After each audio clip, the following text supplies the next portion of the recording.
Praise the Lord. கர்த்தருக்கு ஸ்தோத்திரம். இந்த நாளுக்காக எடுத்துக்கொள்ளப்பட்ட வேத வாக்குத்தத்தம் செப்பனியா 3வது அதிகாரம் 19வது வசனம். அவர்கள் வெட்கம் அனுபவித்த சகல தேசங்களிலும் அவர்களுக்கு புகழ்ச்சியும் கீர்த்தியும் உண்டாக செய்வேன். ஆமென்.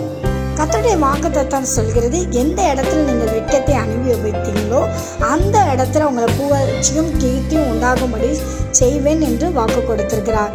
இந்த வாக்குத்தத்தத்தை நீங்கள் விசுவாசித்து நீங்கள் அறிக்கை செய்து ஜெபிங்க. இந்த வசனத்தின்படியே கர்த்தர் உங்களை ஆசீர்வதிப்பார். ஆமென்.